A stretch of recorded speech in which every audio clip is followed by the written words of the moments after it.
कभी भी इंटरव्यूअर लेता नहीं है, इंटरव्यू दिलवाता है अपना इंटरव्यू। मैं जितना बताऊंगी आप उतना पूछोगे, तो वही चीज हम उनको बताते हैं कि भाई ये बताना है, ऐसे बताना है, इसको इतना लिमिटेड रखना है। अब जैसे आप बता रहे हो कि मुझे मूवीज देखना पसंद है, तो पहले ही बता दो ना मुझे कॉमेडी मूवी देखना पसंद है। सर जब मैसेजेस आते हैं ना कि मैम मेरा सिलेक्शन हो गया है, मैं IIM जा रहा हूँ, या मैं IIM शिलोंग जा रहा हूँ, या SSC में सिलेक्शन हुआ, अभी मेरे कुछ बच्चों का है ना स्टेनो का रिजल्ट आया था, तो वो जब मैसेज आते हैं ना तो ऐसी नींद आती है ना रात को कि उठने का मन ही नहीं करता फिर सुबह। सो वहाँ पे मैंने उनकी हेल्प करी, तो उस टाइम पे मुझे बड़ा अच्छा लगा कि मैं किसी की हेल्प कर रही हूँ। बच्चे आते थे, पैर छूते थे।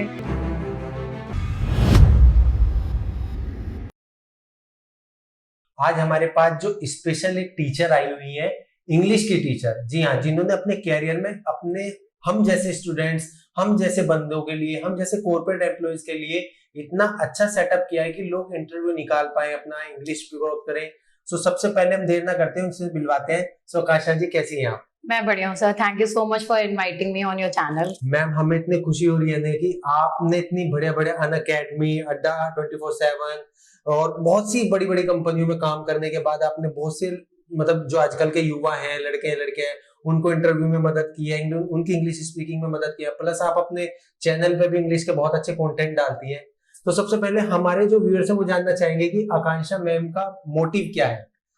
सर मोटिव ये है लाइफ में, देखो ठीक ठाक घर से हूँ मैं, तो ऐसे पैसा कमाना मेरा मोटिव कभी भी नहीं रहा। टीचिंग मेरा पैशन है, मैं टीचर हूँ by choice, not by profession. मैंने PGDM किया हुआ है, MBA किया हुआ है, मुझे जॉब भी अच्छी मिली थी, बट कहीं ना कहीं वो स्पार्क था क्योंकि मैं कॉलेज में भी पढ़ाती थी बच्चों को। और मेरी फेसबुक पे जाके देखोगे बहुत मेरे फ्रेंड्स भी हैं, वो कहते हैं कि अगर तू नहीं पढ़ाती तो हम शायद पास भी नहीं हो पाते। जैसे हम लोग ही अपने, अब जब हमें इंग्लिश में इंटरव्यू देने होते थे ना, हम लोग डर जाते थे।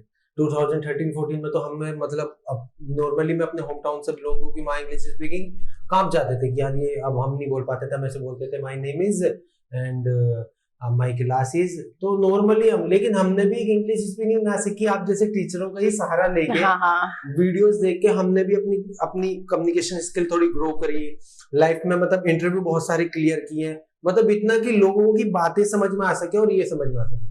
परफेक्टली इंग्लिश सीखने का मतलब नहीं है। तो अगर वो बंदे जैसे आते थे आपके पास, तो आप उन्हें कैसे ग्रो करते थे? सर देखिए, पहले तो मैं ये मिथ जो है ना सोसाइटी में कि इंग्लिश एक पैरामीटर है आपकी पर्सनालिटी को जज करने का या नौकरी लेने का, ऐसा कुछ नहीं होता। आपके अंदर स्किल्स होनी चाहिए, हाँ थोड़ा बहुत इंग्लिश आनी चाहिए, बिकॉज कॉर्पोरेट में आप जब जाते हो, काम करते हो, आपको भी पता होगा तब इतनी इंग्लिश नहीं बोलनी पड़ती, पर इंटरव्यू के लिए इंग्लिश बोलनी पड़ती है। तो सबसे पहले तो यही विश्वास दिलाना पड़ता है बच्चे को। लैंग्वेज है, जैसे हमने हिंदी सीखी है वैसे इंग्लिश भी आप सीख लोगे, बट थोड़ी सी इच्छा होनी चाहिए मन में कि भाई ऐसा नहीं है कि आप डर जाओ किसी चीज से। आप पहले ही डर जाओगे तो वो चीज आप कभी सीख ही नहीं पाओगे अगर आप उससे डर गए तो। एक ना जैसे होता है, एक टीचर का सबसे बड़ा योगदान क्या है हमारे जीवन में? सर पेरेंट्स के बाद ना टीचर का योगदान होता है, व्हाट आई फील ना।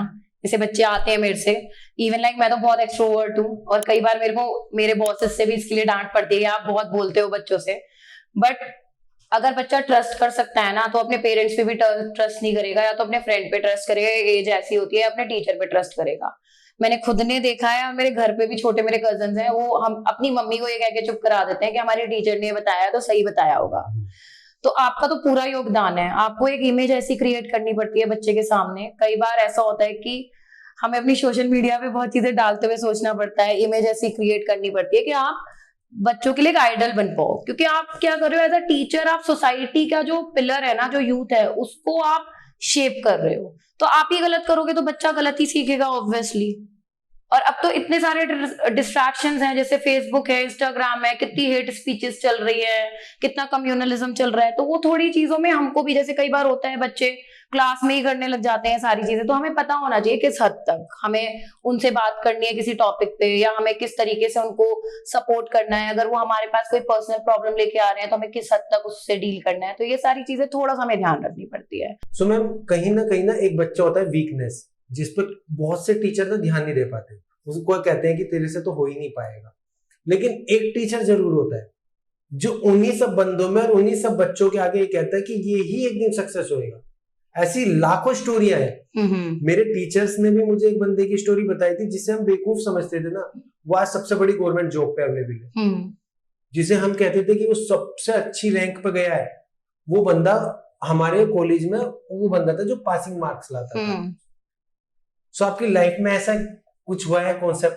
What I would advise to teachers कि भाई हर कोई बच्चा पढ़ने में अच्छा नहीं होगा, और गवर्नमेंट और एजुकेशन पॉलिसीज में भी ये चीज आपको रिफ्लेक्टेड मिल रही है। जैसे CUET अब आ गया है, पहले क्या होता था 12th के मार्क्स पे आपको एडमिशन मिल जाता था, बट अब एप्टीट्यूड टेस्ट होगा। तो वो सारी चीजें, तो देयर आर मेनी स्टूडेंट्स, अभी मैंने CUET पढ़ाया था लास्ट ईयर, उन बच्चों के मार्क्स ही इतने कम आए, बट CUET में 100% आई है, because of guidance, proper knowledge impart की गई उनको, हमने उनको सही तरीके से बताया, मॉक टेस्ट लगवाया, एनालिसिस करवाया, तो वो सारी चीजें ऐसी इंटरव्यू में होता है। इंटरव्यू में भी आपको पता होना चाहिए, मतलब देखिए इंटरव्यू, अब जैसे आपको भी पता चल गया होगा, कभी भी इंटरव्यूअर लेता नहीं है, इंटरव्यू दिलवाता है अपना इंटरव्यू। मैं जितना बताऊंगी आप उतना पूछोगे, तो वही चीज हम उनको बताते हैं कि भाई ये बताना है, ऐसे बताना है, इसको इतना लिमिटेड रखना है। अब जैसे आप बता रहे हो कि मुझे मूवीज देखना पसंद है, तो पहले ही बता दो ना मुझे कॉमेडी मूवी देखना पसंद है, और उसके बारे में इतना पढ़ के जाओ कि आपसे कोई सवाल हो तो आप उसको बताओ। तो यही सारी छोटी छोटी सी चीजें जो हम इंटरव्यू ट्रेनिंग पे बताते हैं। ऐसे हम लोग जब इंग्लिश पढ़ाते हैं तो उसमें भी हम बताते हैं कि हर एग्जाम में कुछ चीजें होती हैं जिन पे आपको काम करना है, and yes you can crack the exam, and many students have did this thing. बहुत सारे लोगों ने करा है और बहुत सारे बच्चे सक्सेसफुल हुए हैं इस तरीके से। सो मैं बड़ी बड़ी कंपनियों में काम करने के बाद और कुछ अपना मतलब बच्चों को सिखाने के बाद कहाँ सुकून आता है? सर जब मैसेजेस आते हैं ना कि मैम मेरा सिलेक्शन हो गया है, मैं IIM जा रहा हूँ, या मैं IIM शिलोंग जा रहा हूँ, या SSC में सिलेक्शन हुआ, अभी मेरे कुछ बच्चों का है ना स्टेनो का रिजल्ट आया था, तो वो जब मैसेज आते हैं ना तो ऐसी नींद आती है ना रात को कि उठने का मन ही नहीं करता फिर सुबह, कि सोते रहो। इतना सुकून की बात है जब कोई बच्चा आपको, अभी भी जैसे मैं मेरठ से हूँ, मैंने बहुत पढ़ाया है बच्चों को, और अभी जैसे मैं मेट्रो में कभी जाती रहती हूँ, मतलब मेरे को ड्राइविंग आती नहीं है, और मैं सीखना भी नहीं चाहती क्योंकि मैं थोड़ी लेजी हूँ इन सब चीजों में। तो बच्चे मिल जाते हैं, पैर छूने लगते हैं, तो वो जो इज्जत और वो जो फीलिंग होती है ना, that feeling is something different. शायद वो मैं कॉर्पोरेट की जॉब कर रही होती अब तक 40-50 लाख की, उसमें भी नहीं मिलती मुझे।